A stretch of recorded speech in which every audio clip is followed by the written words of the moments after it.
Born Podcast. Cet épisode est sponsorisé par Impulse Nutrition, une marque française de nutrition pensée pour les sportifs d'endurance. Impulse Nutrition propose une gamme complète pour l'avant, le pendant et l'après-entraînement, mais aussi des compléments alimentaires du quotidien que j'utilise personnellement toute l'année sur les conseils de ma diététicienne. Le magnésium et les oméga 3 pour la récupération et le bon fonctionnement musculaire, les multivitamines et le collagène marin dans les grosses périodes d'entraînement et la vitamine D systématiquement en hiver. Impulse Nutrition développe ses produits avec une vraie exigence de qualité et une approche globale de la santé du sportif au service d'une performance durable. Avec le code BORN, vous bénéficiez de 15% de réduction sur votre première commande et vous soutenez ainsi le podcast dans son développement. Merci à Impulse Nutrition et maintenant place à l'épisode. Born Podcast. Entre février 2024 et octobre 2025, j'ai couru 3 marathons et j'ai subi 2 fractures de fatigue. Pas des lésions osseuses de bas grade sur lesquelles on met ce nom lorsqu'on ne sait pas vraiment ce qu'on a, mais 2 traits de fracture francs à l'IRM et à la scintigraphie. La première au niveau sacro-iliaque est survenue pendant le marathon de Séville. La seconde au col du fémur à la reprise de l'entraînement après les championnats d'Europe Master de marathon. Je vous explique tout ça dans cet épisode. Le plan va être le suivant. Premièrement, un rappel théorique lu mais succinct de ce qu'est une fracture de fatigue. Quels sont les symptômes, les imageries de référence, les causes et la conduite à tenir une fois le diagnostic posé. Deuxièmement, je vais vous décrire les circonstances d'apparition de ces 2 blessures. Dans une troisième partie, je vais essayer de trouver des explications à cela. Et enfin, dans une 4e, je vais vous exposer ce que je compte mettre en place pour ne pas en faire une autre en 2026. Born Podcast. Alors, première partie, les rappels théoriques. Les fractures de fatigue ou fractures de stress sont des lésions osseuses fréquentes chez les coureurs.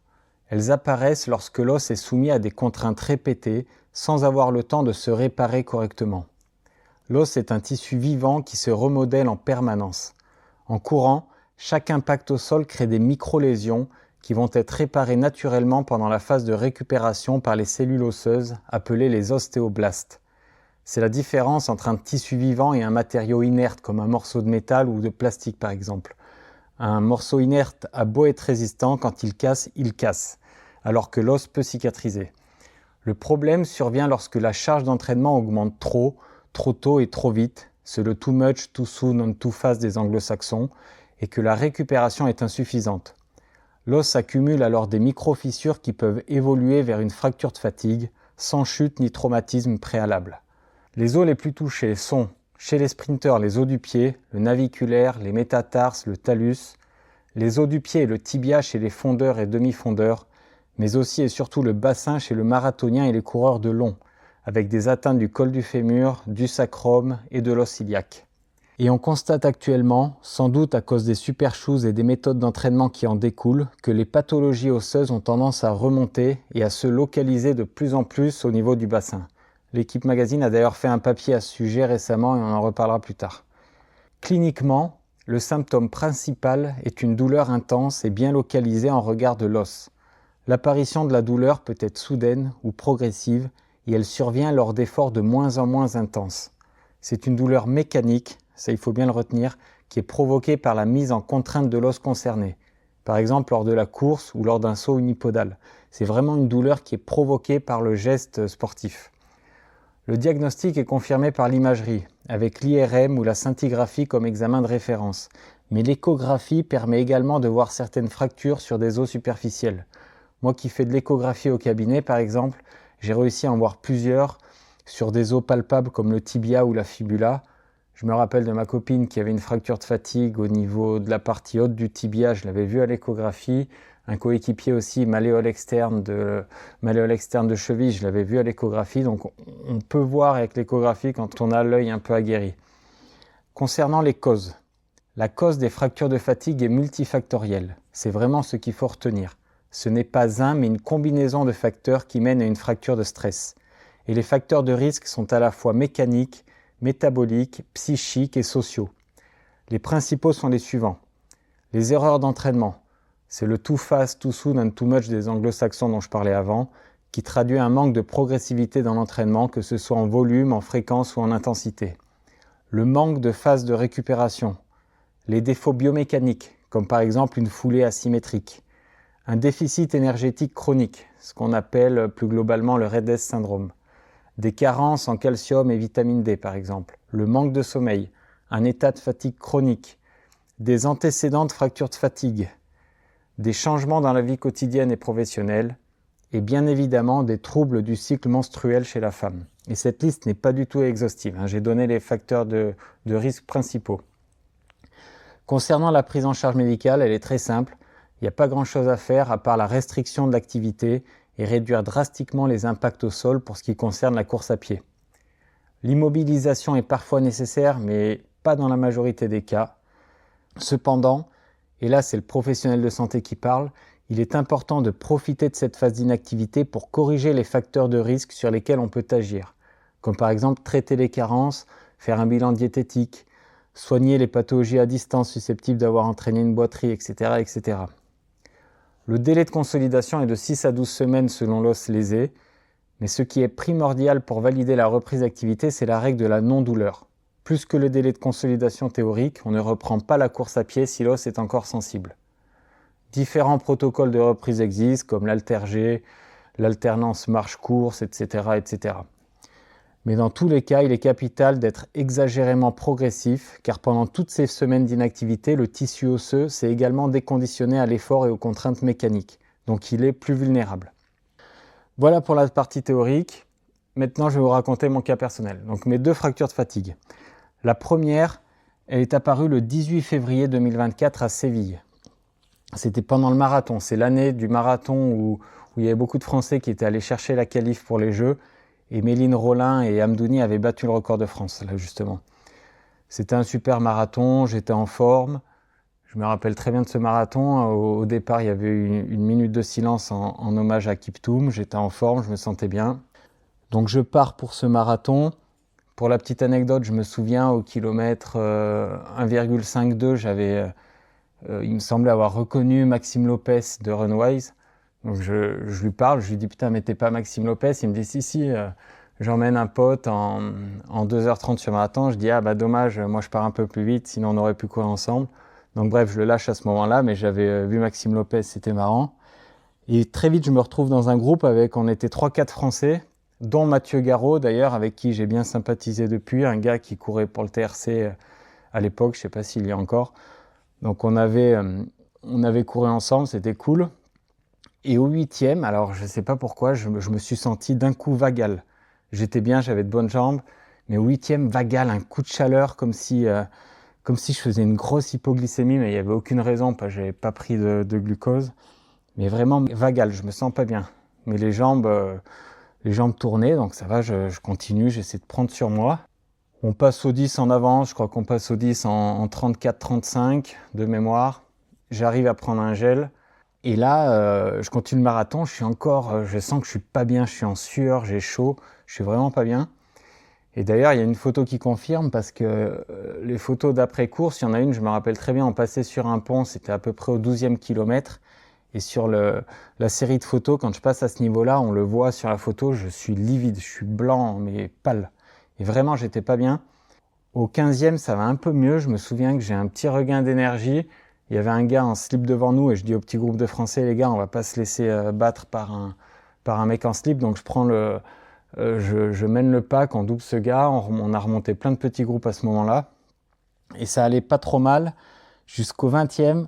Donc 20e, je commence à avoir très mal au ventre. Je me souviens que je devais prendre un gel. Je devais en prendre un au 10, un au 20 et un au 30e. Et j'avais une flasque de boisson Morten, je me souviens, que je tenais dans les mains. Impossible de prendre le gel. Je me suis dit, je ne vais pas prendre le risque au 20e. J'étais pas bien. J'avais mal au ventre. J'avais de bonnes jambes, bizarrement, mais mal au ventre. Donc, je prends pas le gel.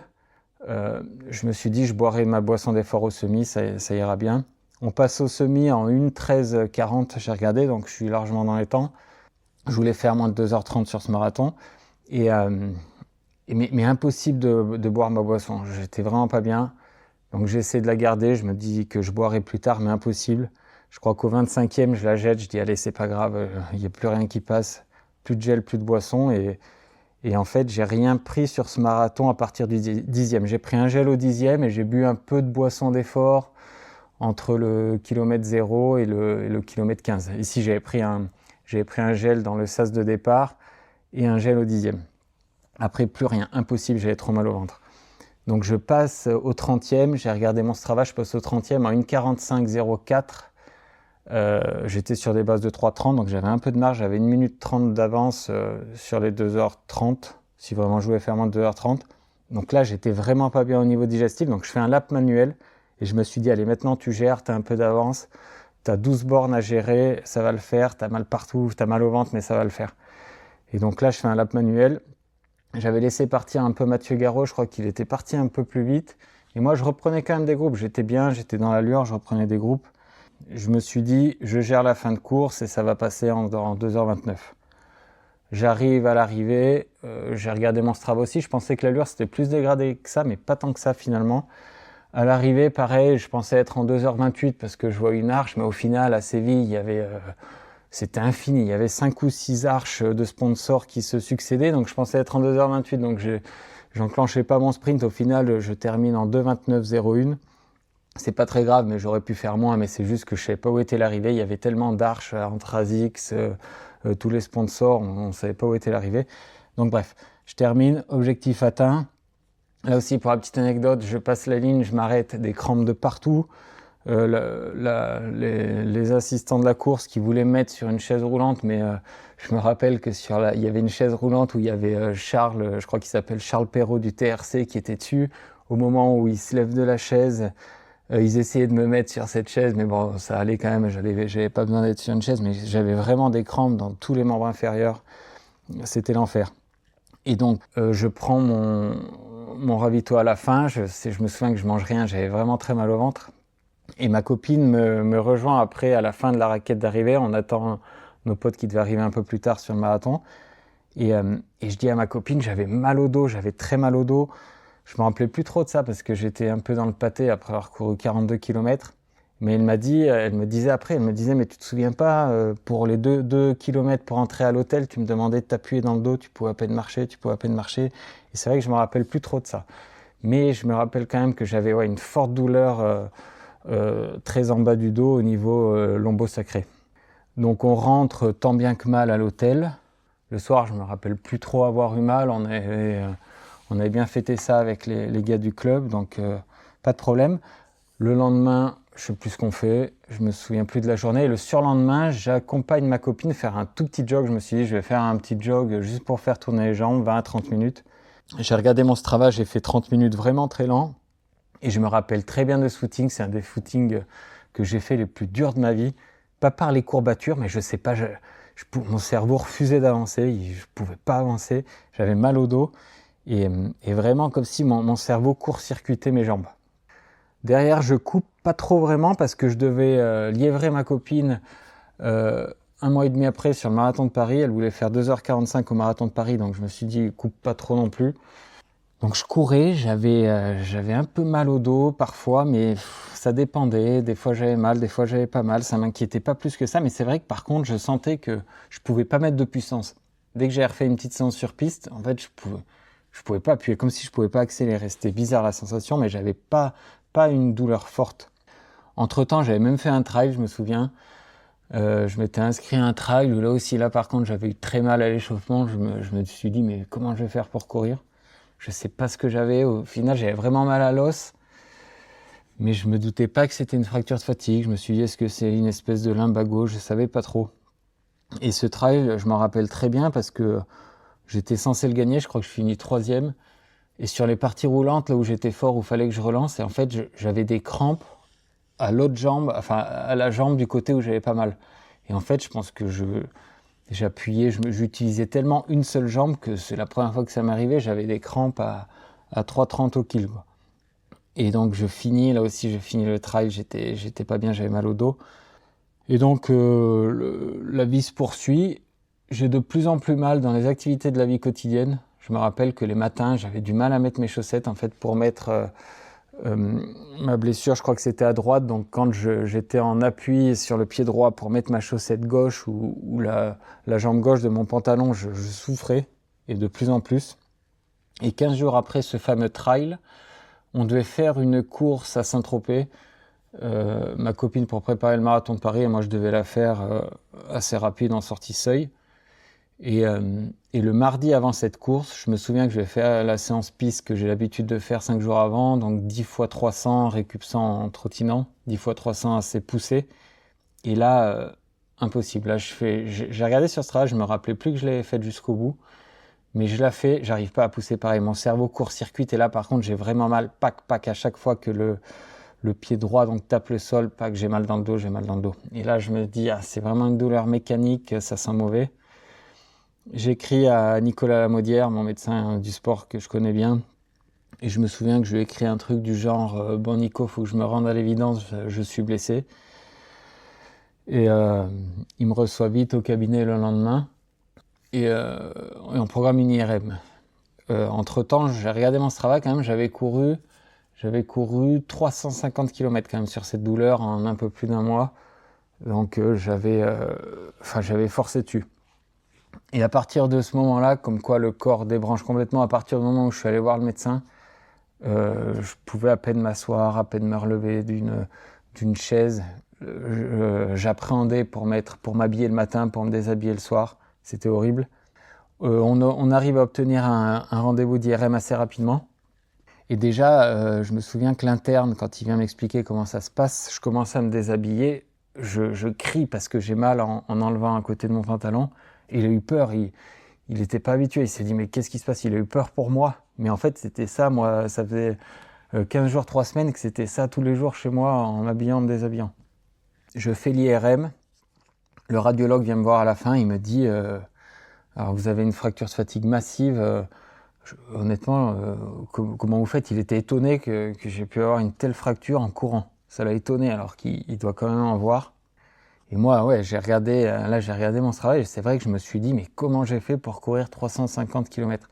Et au final, j'avais pourtant presque moins mal en courant que dans les activités de la vie quotidienne. J'avais pas très mal en courant, mais vraiment le symptôme, c'était ça, c'était que mon cerveau court-circuitait l'effort et en fait, il m'empêchait d'aller vite. Et c'est quelque chose que j'ai retrouvé, cette sensation, je l'ai vraiment retrouvée aussi dans la deuxième fracture de fatigue. Donc j'annonce à ma copine que je pourrais pas l'amener au marathon de Paris. Je me fais engueuler, vous vous en doutez. Et je me fais à l'idée qu'il va falloir faire autre chose pendant 6 semaines. Donc j'arrête complètement la course à pied, pas d'impact. Et la douleur, je me souviens pareil, elle est partie comme elle est venue, je crois, au bout d'environ 3 semaines d'immobilisation. Vraiment, du jour au lendemain, je me lève un matin, je pose le pied, j'ai plus mal et j'ai plus jamais eu mal à cet endroit-là. Mais bon, j'ai quand même respecté les 6 semaines et j'ai pas couru du tout. Quand j'ai repris après, ça a été dur. Mais je m'en foutais, je voulais prendre le temps. L'objectif, c'était de faire Valence en décembre à la fin d'année. Donc j'avais le temps. L'été, donc je m'étais dit, tu fais pas n'importe quoi. J'avais préparé un petit trail dans le Mézin parce que ça faisait à peu près 2h30 d'effort. Je me suis dit, c'est pas mal. Tiens, en plus, tu pourras t'entraîner au ravitaillement et ça va te changer un peu l'été. Donc j'avais fait un trail et après, j'avais fait cette prépa Valence où vraiment j'avais eu mal nulle part. Je crois que c'est une des rares prépas où j'ai pas eu mal du début à la fin de la prépa. J'étais vraiment bien. Donc ça faisait plaisir. Après ce Valence, où je fais 2,27 avec ma copine, on chope une grippe carabinée. Donc on a du mal à s'entraîner pendant 1 mois et demi. Vraiment une grosse grippe. On ne pouvait pas mettre d'intensité derrière. Mais je vais faire un bilan diététique chez Cindy Fadi, que j'avais reçu dans le podcast au début, qui m'avait bien rééquilibré et qui m'a dit honnêtement, tu manges pas assez de glucides. Je mangeais trop de protéines à cette époque-là, mais vraiment pas assez de glucides. Elle était même étonnée que je puisse courir autant dans la semaine avec si peu d'apport glucidique. Et elle m'avait rééquilibré. Et c'est vrai que je m'étais vraiment senti bien. Là, sur la période estivale, j'étais fort, je me sentais fort. Je n'avais pas pu faire trop de pistes parce qu'il a fait chaud. Enfin, ça allait pas. J'avais pas pu trop concrétiser l'entraînement par des chronos, mais bon, je me suis senti fort. Donc bref, j'ai réajusté mon apport glucidique et c'est vrai que je me suis senti fort et j'avais vraiment pas l'impression de me restreindre. Je sentais que mon alimentation était bien plus saine. Mais bon, donc je fais pas mal de pistes et par contre, je commençais à avoir un peu mal. J'avais mal à une cheville la nuit, à la cheville droite cette fois la nuit. Je me souviens quand je me levais pour aller pisser ou le matin en me levant, j'avais vraiment du mal à poser la cheville par terre. Et Mais j'avais pas mal en courant, vraiment pas, j'avais mal à froid la nuit et le matin.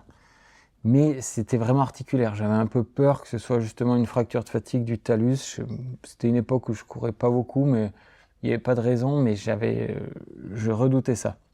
Je coupe une petite semaine fin juin, parce que je devais préparer donc les championnats d'Europe Master en Finlande qui avaient lieu le 6 septembre. J'avais 10 semaines de prépa, c'était programmé.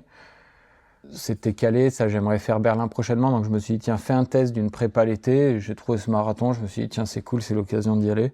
Ça va être une bonne expérience, donc j'y suis allé, je me suis inscrit. Et après avoir coupé 6 jours, j'ai repris l'entraînement avec une grosse douleur de cheville par contre. J'attaque la prépa, j'avais très mal, j'avais du mal à poser le pied par terre et je me rappelle que les premiers footings, je courais vraiment sur une jambe. Mais bon, je me suis dit, c'est pas grave, t'as 10 semaines à tenir, tu fais le marathon et après tu te soignes. Et j'ai surtout pas fait d'imagerie parce que j'avais peur qu'on me trouve une fracture de fatigue. La prépa se passe et avec le temps, la douleur diminue. La prépa se passe, il faisait chaud l'été, mais bon, j'étais en forme, je me suis entraîné, j'avais les jambes honnêtement pour faire 2,25 sur ce marathon, mais bon, c'était vraiment un marathon atypique, exotique, qui montait, qui descendait, pas de densité. Donc bref, c'était pas un marathon à chrono, c'était un marathon un peu improbable. Le scénario était aussi improbable. Au final, je finis premier de ma catégorie, donc je suis content. J'ai eu une bonne expérience. Et derrière, je coupe une grosse semaine. Je reprends très cool mi-septembre. J'étais inscrit à Marseille-Cassis fin octobre, mais je voulais vraiment le faire à la cool. Je me souviens que le gros objectif, là, c'était de faire le 5 de hier. Je voulais faire un gros chrono sur 5 l'hiver. Et c'était l'objectif, c'était le 5 de hier. Mais Marseille-Cassis, j'étais inscrit, c'est une course que j'aime bien. J'y allais pour être tranquille. Et le problème à ce moment-là, c'est que mon groupe d'entraînement, eux, était en pleine prépa semi-marathon. Il y en a même qui préparaient le marathon de Saint-Sébastien. Et quand j'ai repris avec eux, c'est vrai que j'avais pas envie de faire des 25 tours de piste. Enfin, j'avais pas bien envie. Je faisais le volume, mais très tranquille. Donc, en fait, ça allait. J'étais bien, je faisais des entraînements facilement.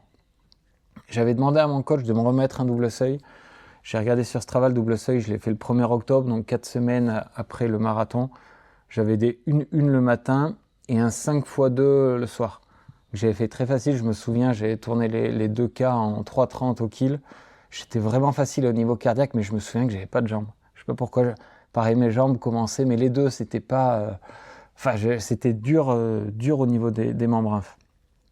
Et le soir, j'avais 1h30 de voiture. Je me rappelle que j'arrivais pas à rester en place. Je sais pas, j'étais mal dans la voiture, alors que je sais pas, je changeais de position, j'avais mal aux ischios, j'avais mal partout. Je me rappelle très bien. J'ai passé 1h30 de voiture horrible. Mais bon, je me suis dit, c'est normal, t'as fait 32 bandes dans la journée, ça faisait longtemps que tu l'avais pas fait, c'est normal. Et le dimanche, donc 3-4 jours après, je demande la séance du groupe. C'était 3 x 5 km, allure proche semi. Je me rappelle de cette séance et c'est rare, mais j'avais pas envie de la faire. C'est rare que ça m'arrive, vraiment, je sais pas pourquoi, j'avais pas envie de la faire, cette séance. Et donc je repoussais, je me souviens le dimanche, généralement, moi j'aime bien y aller le matin. J'ai repoussé. En plus, au cours de la journée, le vent se levait, la journée était vraiment horrible, j'avais encore moins envie d'y aller. Au final, je sais pas pourquoi j'y suis allé. Je l'ai faite. En plus, j'avais pas envie, j'avais plus trop de notion d'allure, donc je me suis dit, allez, fais un peu de vallonné. Je suis allé, ça te préparera plus ou moins pour Marseille-Cassis. Donc je suis allé faire une côte vers chez moi, montée-descente. Donc la montée comme j'ai pu et la descente, j'ai essayé de compenser, d'aller assez vite. Et donc bref, je finis la séance tant bien que mal. Mais c'est une des rares fois dans ma vie où vraiment j'avais pas envie de faire une séance. Le lendemain, je me rappelle, je me lève tôt le matin, je pose le pied par terre, je ressens, moi dans ma tête, je ressens exactement la même douleur qu'après le marathon de Séville. Et je me souviens que je dis à ma copine, j'ai une fracture de fatigue, c'est sûr, c'est la même fracture de fatigue. Par chance, en étant dans le médical, j'arrive à passer une IRM, donc ça c'était lundi, cette douleur, j'arrive à passer une IRM le vendredi. J'étais persuadé d'avoir la même fracture de fatigue au niveau du bassin, donc l'IRM a vraiment été ciblée sur les sacro-iliaques. Et donc la radiologue me dit non, il n'y a pas de fracture de fatigue, je vous le garantis, pas de fracture de fatigue au niveau sacro-iliaque, regardez, tout va bien, il y a un peu d'œdème osseux, mais bon, tout va bien. Donc bref, On en parle avec Nicolas Maudière, mon médecin. Lui, il me dit, ouais, il y a quand même un peu d'œdème osseux, on n'est pas loin d'une fracture de fatigue de bas grade, etc. Donc bref, je ne sais plus. Entre-temps, je me souviens que je devais liévrer sur un 10 km à Chadrac en 35 minutes. Je m'étais engagé, donc j'avais mal, je commençais à avoir mal. J'avais hésité à le faire. Au dernier moment, j'ai dit, allez, j'ai dit que je le faisais, je vais le faire. Et c'est vrai que j'avais eu mal à chaque impact. Tac, l'allure était pas dure pour moi, mais à chaque impact, clac, clac, sur 34 minutes 40, je crois qu'on l'a fait, j'ai eu mal, vraiment. Et après, d'ailleurs, j'ai enregistré un podcast avec les frères de Brooker et ma copine avait fait une vidéo pour le podcast. Et on voit, je boite, mais j'ai une jambe raide, je sais même pas comment j'ai fait pour courir 20 minutes avec eux. Donc à partir de là, on part du principe avec mon médecin que c'est une fracture de fatigue de bas grade et on coupe un mois. Je m'en souviens quand je reprends et petit à petit, par contre, c'est vrai que la douleur avait un peu migré. Donc j'ai oublié de le dire, mais j'avais de moins en moins mal derrière, mais de plus en plus dans l'aine.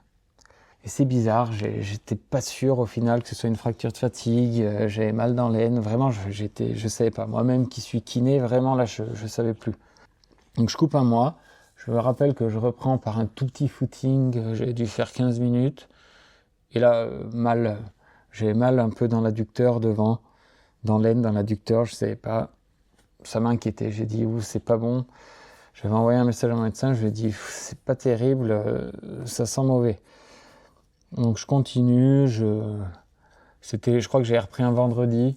Je fais un petit jog peut-être le dimanche et le lundi, je fais un peu plus long. J'avais fait 8 km, je m'en souviens, entre midi et 2 après le travail. Et là, j'avais mal à chaque impact. J'avais mal à chaque impact devant. Et là, je me suis dit, ça sent mauvais. Le mercredi, j'avais un coaching. Je coachais un petit groupe de filles. Et je fais un premier... Donc, je fais l'échauffement, ça va. Je me souviens que je fais le premier 400 avec Aurélie, si elle s'en souvient. Et vraiment, ça m'a fait la même sensation que pour la première fracture de fatigue. J'arrivais pas à pousser, mon cerveau a court-circuité. C'était même pas une... Je me souviens pas avoir plus mal que ça, mais je pouvais pas appuyer. Donc c'était des allures faciles pour moi, mais mon cerveau refusait de faire pousser ma jambe. Donc je fais un premier 400. Je dis Aurélie, j'en essaye un deuxième, mais je pense que je vais pas pouvoir suivre. Et je me souviens que je fais 20 mètres sur le deuxième 400. Et là, j'arrête, impossible. J'ai suivi en vélo, impossible. Donc là, j'écris à Nicolas Maudière. Je lui dis, là, il y a vraiment un problème. Si tu peux me revoir, essaie de me revoir. Il me revoit le lendemain.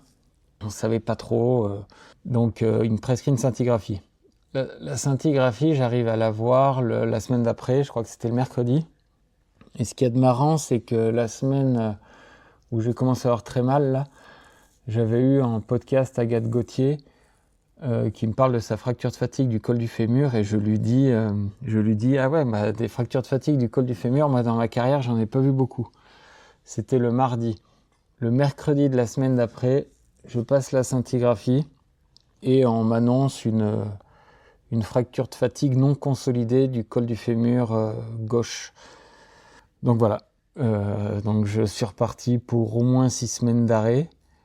Et c'était une fracture de fatigue bien nette, bien franche, pas un endroit trop emmerdant. C'était la corticale interne du col du fémur, donc pas trop emmerdant l'endroit, mais elle était nette et franche. Donc au final, au cumulé, là, en cherchant un peu ce que j'avais, j'ai pas couru que 3 mois, quasiment 3 mois. Et les peu de fois où j'ai couru pour retester, j'avais couru sur une jambe. Comment expliquer ces fractures de fatigue ? Moi, il faut savoir que je cours depuis pas très longtemps. Je m'étais remis un peu à courir pendant le Covid, pendant le confinement. Après, je courais quand même régulièrement. Après le Covid, j'y allais peut-être 2-3 fois par semaine. Je faisais pas de séance, je me souviens. Je faisais du dénivelé. Je faisais un peu de dénivelé. Jeune, moi, j'ai fait du foot. J'étais performant en cross, les cross UNSS, mais je détestais ça au collège. Mais je faisais du foot et après, j'ai fait 10 ans de VTT de descente où pendant 10 ans, je pense que j'ai quasiment pas couru. Donc en 2021, après, je courais 2-3 fois par semaine après le Covid. J'étais dans un bar avec un pote. On buvait des moresques pour l'anecdote. Et un mec dans le bar me propose des dossards pour le Trail du Saint-Jacques qui avait été décalé fin septembre 2021 donc. Et je lui ai dit, écoute, pourquoi pas, si tu peux m'avoir 2 dossards pour mon pote et moi, avec plaisir, on va courir ce trail. Donc on allait courir ce trail, donc c'était fin septembre 2021. Suite à ça, je me suis inscrit dans un club et je m'y suis mis. Mais moi, donc, je m'y suis vraiment mis fin 2021, donc c'était vraiment à l'époque, déjà à l'époque de la chaussure carbone. Donc j'ai pas eu ce problème d'adaptation, chaussure carbone, pas carbone. Et en réfléchissant, donc j'ai un contexte de jeune coureur, moi, finalement. Et en réfléchissant, j'ai trouvé 4 points communs, 4 facteurs de risque potentiels communs à ces 2 fractures de stress. Je les cite avant de les développer. Dans les 2 cas, j'ai commencé la prépa avec une douleur à un pied. Dans les 2 cas, j'étais très très sec au moment du marathon, au niveau de la masse grasse. Dans les 2 cas, j'étais en plein changement pro au moment des prépas marathons. Et le 4e point commun, c'est la génétique, et ça c'est la science qui le dit, on va en parler après. Donc pour la première prépa, une semaine avant, j'avais guidé Nicolas Bompard sur le marathon de Valence. Donc c'était marathon de Valence 2022, je devais l'emmener sur le premier semi, on avait vu avec mon coach, donc je l'emmenais sur le premier semi c'était 1h21, 1h10, il fallait que je passe. Je crois que j'étais passé en 1h21.8, donc j'étais nickel, on était nickel. Et le deuxième semi, donc au semi on change de guide, un guide prend le relais, c'était Antoine Amiot en l'occurrence. Et moi, on avait vu avec mon coach que je termine le marathon au seuil 3,40, c'était la consigne je crois. Mais j'étais bien, je suis parti en 3,35, je me rappelle qu'il fallait que je me freine parce que j'étais trop bien, en plus c'était dans Valence, j'avais aucune pression, j'étais bien, donc je me limitais à 3,35 mais j'arrivais pas bien à courir moins vite. Au final, je devais tenir le plus longtemps possible. Si j'arrêtais avant, c'était pas très grave, mais au final, je suis allé jusqu'au bout. Donc je passe le premier semi avec Nico en 1h21 et je termine en 2h36. Je fais le deuxième semi en 1h15, vraiment à la cool, sans forcer. En plus, je remontais tout le monde, je disais bonjour aux gens que je connaissais. J'avais adoré ce marathon. J'avais couru ce marathon vraiment à la cool, donc en Vaporfly 3, je me souviens. Et dès le lendemain, j'avais eu une énorme ténosynovite au tibial postérieur gauche. C'est un tendon de la cheville. La gaine du tendon était inflammée. J'avais vraiment très mal par contre. Et donc la prépa, je crois qu'elle attaquait. Il y avait peut-être une semaine entre les deux. La prépa attaquait après. Mais là, je pouvais à peine courir, à peine poser le pied par terre. Les footings, fallait que je calcule. Donc c'était à gauche, donc fallait que je prenne toujours les virages à droite. Fallait que je fasse en sorte que je cours sur le bon trottoir parce que s'il était incliné dans le mauvais sens, ça mettait en tension le tendon, j'avais hyper mal. Donc j'ai attaqué une prépa vraiment sur une jambe. Je me souviens que j'avais rien dit à mon coach parce que je voulais pas qu'il me limite sur la prépa, donc j'ai commencé comme ça. Au bout d'un moment, la douleur diminuait, ça allait. Je me rappelle que le marathon, j'avais plus du tout mal à cette cheville, mais je me rappelle qu'au début, j'ai vraiment souffert. Et que les footings, il y a des footings où je sais pas comment je les faisais, mais pareil, c'est une pathologie où on a plus mal sur les footings lents que sur les séances. Ça me gênait pas en séance, mais en footing, c'était horrible. Pour le second marathon, j'avais eu cette douleur à la cheville dont j'ai parlé avant. Et là, pareil, donc je voulais surtout pas faire d'examen médical. J'avais trop peur qu'on me trouve une fracture de fatigue. Donc là, j'ai commencé, je me suis dit, allez, t'as 10 semaines à tenir, écoute, ça va passer. Et pareil, c'est vrai qu'au fil du temps, la douleur est passée à cette cheville. Mais au début, pareil, je courais sur une jambe. Je me rappelle les footings que je faisais à 6h du matin. Je partais, mais je pouvais à peine appuyer à droite.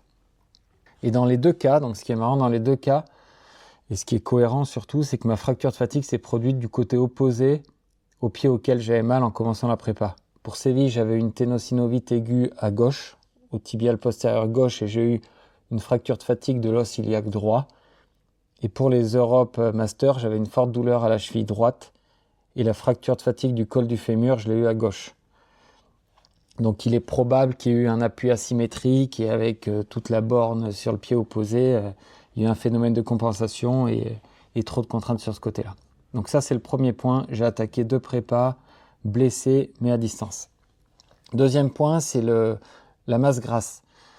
Pour Séville, on l'avait préparé avec plein de potes et on délirait un peu sur notre groupe WhatsApp. Il y avait un peu un concours dans le concours.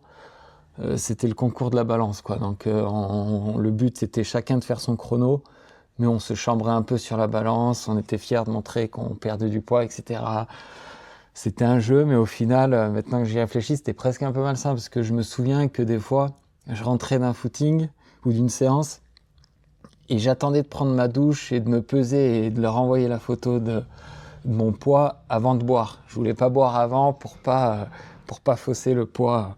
Donc bref, on était entré dans un délire un peu bête, mais au final, c'est vrai que j'avais vraiment été très sec à Séville, et je me suis rendu compte donc après avec ma diète que vraiment, là pour le coup, je mangeais pas assez de glucides, et j'en ai vraiment eu conscience. Là, j'étais vraiment en raidesse à ce moment-là. Et j'avais retrouvé d'ailleurs une photo, donc le marathon a eu lieu le 18 février, j'ai retrouvé une photo du 13 février, donc 5 jours avant la course, où je me pèse, je prends la photo, je suis fier d'envoyer à mes potes que ma balance affiche déficit de masse grasse. J'avais un gros déficit de masse grasse, je fais jamais trop attention à ça sur la balance, mais là c'était vraiment, le curseur il était vraiment bas.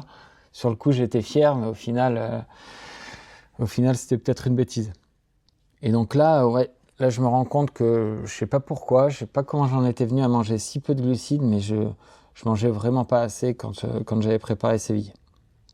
Pour le marathon de Finlande, donc le Cindy Fadi, ma diète m'avait rehaussé la part féculent, et c'est vrai que ça allait beaucoup mieux. Je me sentais moins fatigué, j'étais bien mieux. J'ai jamais eu faim, je me suis jamais restreint de rien. Et le marathon de Finlande, alors par contre la prépa était en plein été. Moi généralement l'été j'ai moins faim. Et là aussi, c'est vrai que j'étais très sec. Tout le monde me le disait. Dès qu'on me voyait à l'entraînement, on me disait « Putain, t'as jamais été aussi sec ?» Alors que là, pour le coup, je faisais vraiment pas gaffe. Je mangeais à ma faim, je mangeais bien. J'avais pas fait d'excès, j'avais bu. Je me souviens, j'avais un peu craqué la deuxième semaine de vacances. Là, j'avais bu 3-4 verres d'alcool. Je voulais pas en boire, mais j'avais bu un peu d'alcool. Mais bon, au final, j'avais bien lissé ma perte de poids, et je suis arrivé vraiment sec au marathon sans trop le vouloir en plus. Sauf qu'après les marathons, généralement, je lâche bien, j'arrive à reprendre des kilos. Et là, c'est vrai que j'avais pas repris de kilos. Pourtant, j'avais pas trop fait la fête non plus, j'avais bien coupé, mais j'avais pas repris de kilos. Et 15 jours après, j'avais accompagné ma copine au marathon de Berlin. J'avais enregistré un podcast avec Hassan Chadi, un podcast que j'avais filmé, même si j'ai jamais pris le temps de le mettre sur YouTube, et je suis retombé dessus récemment. Et sur le podcast, donc c'était juste à l'arrivée du marathon, Hassan Chadi venait de courir un marathon, et je suis presque plus sec qu'Hassan, qui venait de courir 42 km, et moi ça faisait 15 jours que je courais quasiment pas, que je mangeais des kebabs et que je buvais des bières. Donc j'avais déjà dû reprendre des kilos en 15 jours, et j'étais encore sec comme je pense que j'avais rarement été aussi sec. Et ça m'avait étonné d'ailleurs de ne pas reprendre de poids après ce marathon. Et quand j'étais revenu à l'entraînement du groupe, tout le monde m'avait dit putain, mais comment tu fais pour être aussi sec après avoir coupé, etc. Et c'est vrai que j'étais étonné, j'étais particulièrement sec à cette période-là.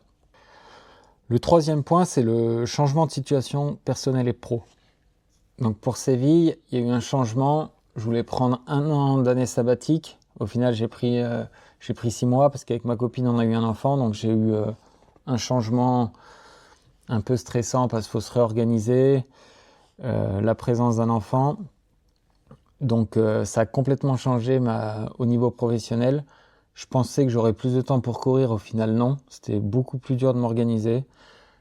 J'y allais moins à des horaires fixes. Au final, je me suis rendu compte avec le temps, quand tu travailles, au moins tu as des horaires fixes, tu arrives à caler tes heures de footing et d'entraînement. Je sais pas, donc c'était une période, professionnellement ça changeait complètement, personnellement aussi. Donc il y a eu ce changement-là. Pour le second marathon, il y a eu peu de temps avant la création du podcast, donc qui me prenait un peu plus de temps. Donc là, je retravaillais entre-temps, donc j'avais du coaching, les podcasts enregistrés et mon métier de kiné. Donc vraiment, j'avais pas une minute dès que j'avais un trou, soit j'avais un coaching, soit je me démerdais pour aller enregistrer un podcast. Mes journées, c'était vraiment... il n'y avait pas un trou, quoi. C'était pas du gruyère. Donc vraiment, je faisais que courir. Et quelques semaines avant que cette fracture de fatigue apparaisse, j'ai eu la bonne nouvelle de perdre mon permis, enfin d'apprendre que j'avais plus de permis de conduire. Donc je me suis retrouvé sans permis. J'ai une situation personnelle un peu compliquée, j'habite loin de mes enfants, donc il fallait aller les voir. Donc des fois, je me tapais des Blablacar, mais pour rejoindre des Blablacar, je me tapais des fois 5 km pour y aller et 5 km après pour aller chez moi. Donc je faisais des fois 10 km de marche en plus de toutes mes journées à cause de cette absence de permis. Donc ça a été un peu de stress et surtout beaucoup de pas en plus. On se rend pas compte, mais au final, quand tu marches, tu fais beaucoup de pas. Et je me souviens quand j'avais travaillé sur les fractures de fatigue à l'époque, quand j'étais étudiant en kiné, les premières fractures de fatigue, si je ne dis pas de bêtises, elles avaient été décelées chez les militaires. Et les militaires qui couraient pas pour le coup, c'était les longues marches de militaires. Et c'est là qu'on voit que même la marche finalement a un impact de par la gravité et crée des contraintes sur l'os. Et donc, je crois que c'était le 23 septembre que j'ai plus de permis. Donc à partir dès le 23 septembre, je me mettais à marcher énormément. Des fois, j'en avais marre de marcher, donc j'y allais en courant, sauf que j'avais un sac sur le dos, c'était pas agréable. Donc bref, il y a eu ce changement-là. Et les podcasts qui font que j'ai plus travaillé et moins dormi, parce que c'est souvent le soir que j'ai des idées et pour le podcast, donc je vais les marquer le soir. Et c'est vrai que je dormais moins à cette période-là. Le 4e point, c'est la génétique. Donc ça, c'est prouvé par la science. Quand on a une première fracture de fatigue, on a beaucoup plus de chances d'en développer derrière. Et moi, il faut savoir qu'à l'école de kiné, j'avais voulu reprendre le foot sérieusement après le concours. Je m'étais remis un peu à m'entraîner comme il faut. On faisait beaucoup la fête. Il y a une année où j'avais pas fait de sport, mais beaucoup la fête. Et quand j'ai repris le foot, en plus, on s'entraînait sur synthétique. Je m'étais quasiment jamais entraîné de ma vie sur synthétique. Et à côté de Vichy, c'était un synthétique sur lequel on s'entraînait. Et au bout de quelques mois, j'avais eu des périocytes, mais énorme. Je me souviens qu'aux entraînements de foot, entre 2 exercices, fallait pas que je m'arrête parce que le temps que le coach explique la consigne de l'exercice suivant, je pouvais plus repartir tellement que j'avais mal au tibia. Et j'avais fait une scintigraphie à l'époque et je me souviens qu'ils avaient mentionné périostite majeure bilatérale, donc des deux côtés, à la limite des fractures de fatigue. Donc déjà, j'avais eu des fractures de fatigue de bas grade à l'époque, et à l'époque, je courais pas 150 km par semaine. Et à côté de ça, j'ai jamais eu de blessure. Moi, j'ai des potes au foot qui, à chaque fois qu'ils font un match, se pètent un adducteur, se font une lésion musculaire, ou ont eu des entorses dans tous les sens, se sont fait des croisés. Moi, j'ai jamais rien eu. Je me suis tordu les chevilles plein de fois. J'ai jamais eu d'entorse, ça a jamais gonflé. Je me suis jamais fait une lésion musculaire. Mais au niveau osseux, je suis assez persuadé que j'ai une fragilité. Après Séville, j'avais fait beaucoup de recherches littéraires justement sur les fractures de fatigue et j'étais tombé sur l'article d'Hervé de la Barrère dont Mohamed El Yamani me parlait dans son podcast. Je savais pas qu'il s'agissait de ce marathonien, mais en fait il s'agissait de lui. Et en cherchant, je m'étais rendu compte que les gens qui avaient eu des fractures de fatigue, souvent en avaient eu plusieurs. Donc il y avait eu le cas de Mohamed El Yamani, Méline Rollin, je lui ai demandé confirmation, pareil, elle en avait eu 2 coup sur coup en 2021, je crois que c'était au pied. Et j'ai pas d'autres exemples comme ça qui me viennent en tête, mais j'avais regardé et je me souviens qu'à l'époque de cette fracture de fatigue, je me suis dit, mais c'est obligé, vu toutes les récidives qu'il y a, c'est obligé que j'en refasse une dans quelques années. Au final, j'en ai refait une. Et Méline Rollin, d'ailleurs, en avait eu 2 en 2021, et il en a eu une autre aux Jeux Olympiques qui était exactement la même que j'ai eue à Séville. Je crois qu'elle a eu l'os iliaque, la sacro-iliaque, exactement la même. Donc tout ça pour dire que je pense que personne n'est parfait et que chacun a son point faible au niveau anatomique. Pour certains, c'est les muscles, d'autres les tendons. Moi, je pense que c'est les os. Alors après, j'ai aussi fait des erreurs. Des erreurs pour le marathon de Séville. Pas tellement une erreur d'entraînement parce que j'avais respecté le plan et le volume que je faisais en plus, c'était vraiment du footing. Mais je pense que j'étais en déficit calorique flagrant. Quand ma diète me l'a dit après, c'est vrai que j'avais un REDES installé, c'était à peu près sûr. Je mettais beaucoup les chaussures carbone à l'époque, je me souviens, est-ce que ça a un lien ? Ce qui est sûr, c'est que ces dernières années, on constate une évolution des pathologies, des fractures de fatigue, qui remontent au niveau du bassin, ça c'est sûr.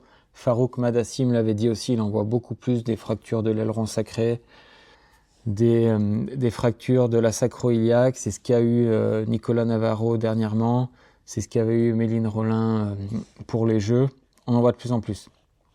L'article de l'équipe Respire le 16 janvier 2026, si vous voulez le retrouver, il relate ça, qu'il y a beaucoup plus de fractures de fatigue du bassin, du sacrum, on ne sait pas trop pourquoi. Dedans est interviewé, je crois, Mathilde Sénéchal qui parle d'une fracture de fatigue du bassin qu'elle avait eue et pour elle, le seul lien de cause à effet qu'elle arrivait à faire, c'est les chaussures carbone. Mais c'est vrai que moi, en tant que kiné, je constate avec le temps moins de pathologies tendineuses, un peu type tendinopathie d'Achille, et beaucoup plus des fractures de fatigue hautes. On en voit beaucoup plus.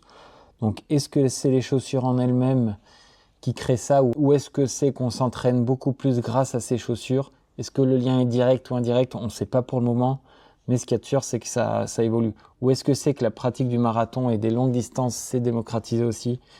On ne sait pas, mais en tout cas, il y en a plus. Mais mon erreur au marathon de Séville, c'est surtout ça. C'est surtout le déficit calorique. Suite à la Finlande, j'en vois deux. Une erreur d'entraînement, donc d'avoir trop borné sur une seule jambe au début. Vraiment, je ne pouvais pas poser le pied droit et je courais. Il y a le manque de sommeil. Comme je vous disais avec le podcast, moi, les idées, elles me viennent le soir quand je m'endors. Donc, du coup, je m'endors plus tard. Je suis obligé d'être sur mon téléphone, etc. Et c'est vrai que j'ai beaucoup moins dormi, alors que d'habitude, j'ai aucun problème de sommeil. Et je vois une erreur que j'ai faite. Comme c'était pendant les vacances, il fallait vraiment bricoler le plan. Et j'avais calé une semaine de régénération quand on allait à Tignes avec ma copine et nos enfants. Et je pensais faire une semaine light. Au final, j'ai regardé ma semaine. J'avais fait, d'habitude, je fais environ 600 mètres de dénivelé positif. À Tignes, au final, même si j'ai moins borné, j'avais fait plus de 2200 mètres de dénivelé, je crois. On avait fait en plus du dénivelé négatif au tout début, donc j'avais commencé la semaine à plus pouvoir courir de 3 jours avec les courbatures que j'avais. Et au final, même si j'ai fait moins de dénivelé à plat, la charge d'entraînement, je pense que sur cette semaine, elle a été supérieure avec tout le dénivelé que j'ai fait parce que je connaissais pas l'environnement, il n'y avait pas de piste, c'était compliqué de courir sur tapis, donc j'ai fait comme j'ai pu, mais j'ai beaucoup trop couru. Et cette semaine, au final d'assimilation, c'en était pas une. Mais sinon, j'avais pas fait du tout d'erreur sur l'intensité à cette période-là. C'était en plein été, il faisait très chaud, je pouvais pas aller trop vite. Après, j'avais assez bien coupé. Je pense pas avoir abusé. Donc, je vois que ça. Je vois avoir trop borné sur une seule jambe au début. Et peut-être ce manque de sommeil. Mais il n'y avait pas en tout cas ce déficit calorique qu'il y avait eu pour Séville. Avant de passer aux solutions, la question la plus importante, elle n'est pas d'ordre scientifique mais psychologique. Et si c'était à refaire, est-ce que je le referais? Alors là, sans hésiter, oui. Parce que pour Séville, je voulais faire moins de 2h30. J'ai fait 2h29,01 avec une fracture de fatigue. Et pour la Finlande, au final, je gagne dans ma catégorie. J'y allais vraiment plus pour faire du tourisme. Au final, j'ai vécu une super expérience. Et je suis content de ma course et de toute la prépa que j'ai faite. J'avais beaucoup mieux dans les jambes. Le chrono, on peut pas en tenir compte parce que c'est un marathon spécial. Mais je le referai sans hésiter. Je préfère 1000 fois avoir fait 2h29 à Séville et finir avec une fracture de fatigue que d'avoir fait 2h30 sans fracture de fatigue. 1000 fois. C'est mon état d'esprit. Je comprends que ça puisse en choquer certains, mais c'est comme ça. Si c'était à refaire, je ferais tout pareil. Et là, pareil, ma fracture de fatigue, ça m'a permis de me reposer pendant l'hiver. J'aime pas le froid, j'aime pas l'hiver. Ça m'a permis de me reposer et de reprendre avec plus d'envie. Donc, comment éviter une récidive à l'avenir? Parce que je compte bien continuer à courir. Je compte bien baisser mes chronos, notamment sur marathon. Mais si je pouvais éviter de rester sur la touche de 2-3 mois par an, ce serait quand même mieux pour la régularité. Donc j'en ai noté plein, il y en a sûrement d'autres. Et je vais vous les énoncer. Alors peut-être faire plus de dénivelé. Un peu moins de kilomètres à plat, mais plus de dénivelé pour varier les terrains, varier les contraintes, courir sur des terrains plus souples. Quand on court à plat, moi c'est souvent sur du bitume, ça tape, donc est-ce que ça aura un intérêt? Je ne sais pas, mais je pense que je vais essayer de le mettre en place. Mettre un jour de repos dans la semaine. Alors ça, c'est Nicolas Dalmasso m'en avait parlé, il m'a dit qu'il avait mis ça en place après ses fractures de fatigue. Je pense que c'est une bonne chose, parce que là, pour le coup, c'est avéré, l'os a le temps de se régénérer. Est-ce que toutes les semaines, je vais le faire? Je ne sais pas, mais vraiment en inclure des non négociables dans les prépas, je pense que je vais le faire quand même. Peut-être toutes les 2-3 semaines, essayer de faire un jour, pas courir du tout, je vais essayer de le faire. Ça, j'avais voulu le faire, je me souviens, pour le marathon de Séville, remplacer un footing des fois le lendemain de la longue par du vélo, mais le problème c'est qu'il faisait tellement froid cet hiver-là, il a fait tellement froid en Auvergne que j'avais absolument pas envie de sortir le vélo, donc j'allais courir. mais j'avais voulu le mettre en place. Donc, il faudrait que j'arrive à mettre ça en place, c'est vrai, remplacer un footing de temps en temps par un vélo. La muscu, là, j'ai vraiment commencé. Là, je fais de la vraie muscu, de la prépa physique. Je sais pas trop quoi en penser, ça me flingue les jambes. Les lendemains, j'ai pas envie de m'entraîner, j'ai des courbatures énormes. Je vais voir ce que ça donne, je vais essayer d'insister un peu, je vais voir ce que ça donne sur le long terme, mais c'est vrai que je me sens quand même un peu plus pâteau. Je sais pas, je vais voir la muscu, j'ai pas d'avis tranché. Les études scientifiques disent que c'est bon pour l'économie de course. Je vais voir, je vais essayer d'en faire, je vais m'y tenir plusieurs mois pour que ça ait un effet, mais je sais pas trop quoi en penser d'un point de vue empirique pour le moment. Couper plus. L'été, après les marathons, ça aussi, je vais le faire là, cette année. Le but, c'est de préparer Valence. Je vais essayer de bien couper cet été pour repartir frais et justement ne pas repartir avec des douleurs à droite à gauche qui vont me faire commencer des prépas en boitant. Donc ça c'est fait. Et pareil, le marathon de Valence, je crois que si je dis pas de bêtises, il est le 7 décembre. C'est prévu, je vais pas courir de décembre derrière ou juste un footing ou deux, mais il n'y aura pas de course de prévu. Je prendrai pas de dossard derrière pour être sûr de ne pas être tenté de courir. Manger plus, donc est-ce qu'il faut encore augmenter l'apport calorique? Je sais pas, je vais voir, il faut que je vois ma diète, je vais voir avec elle, je vais en parler. Je suis pas sûr, là je pense que je suis bien régulé à ce niveau-là. Je pense pas que c'était le problème dernièrement, mais je vais voir. J'aime bien faire des bilans diète régulièrement parce qu'on se rend compte qu'avec le temps, on a tendance à dériver, à prendre des mauvaises habitudes, même sans le vouloir, mais petit à petit, c'est des habitudes qui s'installent et donc c'est bien de se faire recadrer par une diète de temps en temps. Ce qui est important par contre, je compte réorganiser ma semaine. J'ai vraiment envie d'arriver à faire régulièrement ce double seuil et je vais le mettre en place le vendredi maintenant. Parce que je le faisais les jeudis, généralement, pour faire la séance du soir avec le club. Et donc j'y allais le jeudi, sauf que le jeudi, j'ai une grosse journée de travail, donc j'y allais très tôt les matins. Des fois, il faisait nuit, j'étais dans le pâté, je venais juste de me lever, ça compliquait mes journées. Et en plus, je rentre tard le mercredi soir, donc c'était vraiment compliqué. Donc là, le vendredi, c'est un jour où je travaille pas au cabinet, donc je vais faire mon double seuil le vendredi, j'aurai le temps, je serai pas stressé et je vais pouvoir le caler comme il faut. Donc ça c'est prévu, vraiment réorganiser ma semaine, donc je ferai plus d'intensité les mardis, jeudis, dimanche en gros, mais les mardis, vendredi, dimanche. Ça va être ça ma semaine. Moins de chaussures carbone, donc ça aussi je suis en train de le faire, j'essaie d'en mettre moins.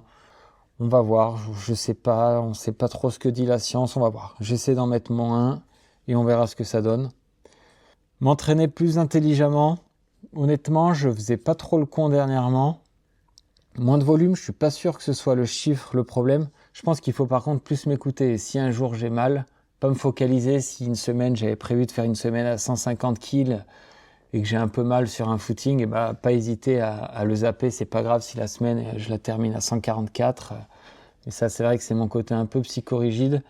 Et ça, faudrait que j'arrive à l'enlever de ma tête, de toujours vouloir arrondir ces chiffres.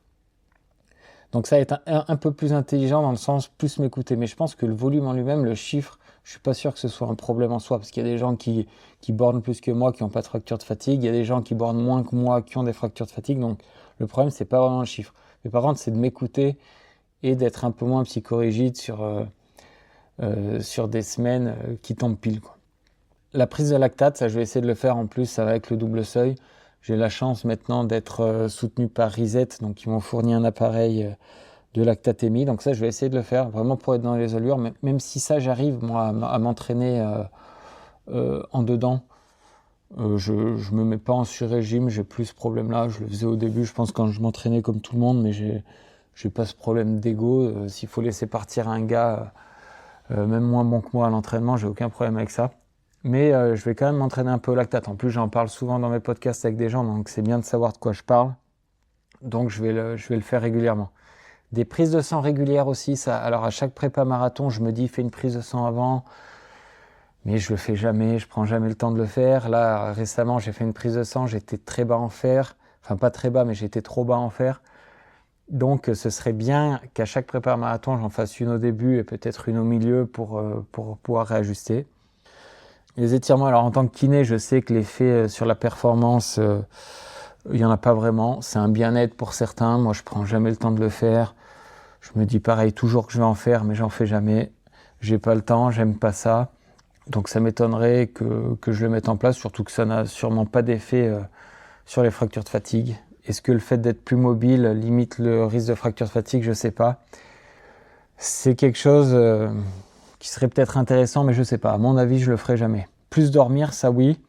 Et ça va avec les compléments alimentaires. J'ai la chance aussi d'être soutenu par Impulse Nutrition. Et pareil, je vais essayer de prendre des compléments là, de sommeil. Je vais essayer de me recadrer sur le sommeil, d'arrêter, de me fixer une heure où je pose mon téléphone, je ne le touche plus. De prendre un peu de mélatonine là, en complément. Et pareil, tous les compléments alimentaires, vraiment de m'y tenir. Parce que ça aussi, j'ai les compléments alimentaires, je m'y intéresse, j'en prends. Mais souvent, j'oublie mon tube quelque part. Donc, je ne l'ai pas. Donc, c'est un peu irrégulier, un peu chaotique. Là, je vais vraiment essayer de m'y tenir. J'ai la chance de pouvoir en avoir beaucoup avec mon partenaire. Donc, je peux en avoir sur les différents sites sur lesquels je vis. Donc, j'aurai plus d'excuses pour ne pas en prendre. Il faut vraiment que je m'y tienne à en prendre régulièrement. Par exemple, le collagène, je me dis toujours prends-en tous les jours. Pendant tous les jours, au final, si j'en prends une fois par semaine, c'est beaucoup. Mais je vais essayer de m'y tenir. M'entraîner plus seul, donc je vais essayer de le faire plus seul à mes allures. Donc comme je vais m'entraîner le vendredi, de fait, je serai plus avec le groupe, donc je vais m'entraîner seul. Et vraiment me fier à mes allures à moi. Pas vouloir accrocher un groupe d'entraînement pour être dans un groupe, mais vraiment me fier à mes allures. En plus, moi, ça me dérange pas vraiment de courir seul. Au contraire, des fois, je préfère courir seul. Donc ça, je vais vraiment essayer de respecter les allures, de m'y tenir.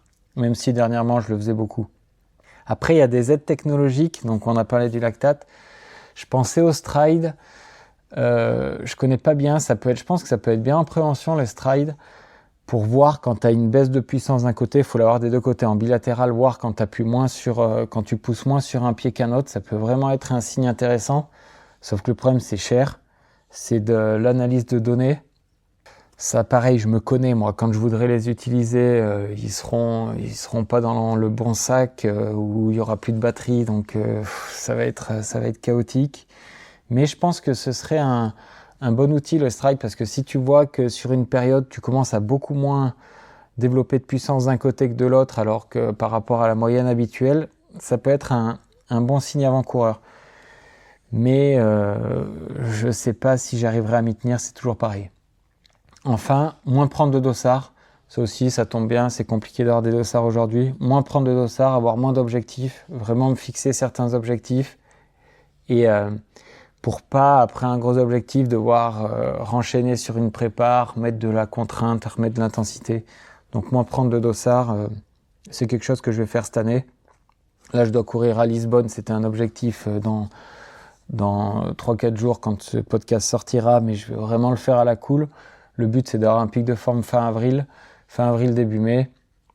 Je ne sais même pas si je ferai une saison de piste en mai-juin, parce que le but, c'est vraiment de faire une grosse prépa Valence et de faire un bon semi de Valence et un super marathon de Valence cette année. C'est l'objectif, donc peu de dossards, mais des objectifs bien planifiés et cohérents. Voilà, ça va être l'objectif. Voilà pour ce topo sur les fractures de fatigue. Moi, c'est quelque chose qui me passionne assez, parce que je suis kiné, parce que j'en ai eu, et parce que c'est multifactoriel, donc c'est hyper intéressant. Il y a plein de points sur lesquels on peut jouer.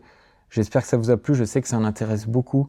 On me le demande souvent, donc j'espère que ça n'a pas été trop brouillon et que vous aurez appris des choses. Voilà, à bientôt, et on se revoit la semaine prochaine avec plein de super invités du côté de Lisbonne, mais je vous en dis pas plus. Salut! Merci d'avoir écouté cet épisode jusqu'à la fin. Merci à Impulse Nutrition de soutenir le podcast. Pensez à utiliser le code BORN pour bénéficier de 15% lors de votre première commande. Et n'oubliez pas de vous abonner à la chaîne pour ne manquer aucun épisode. À bientôt sur Born Podcast.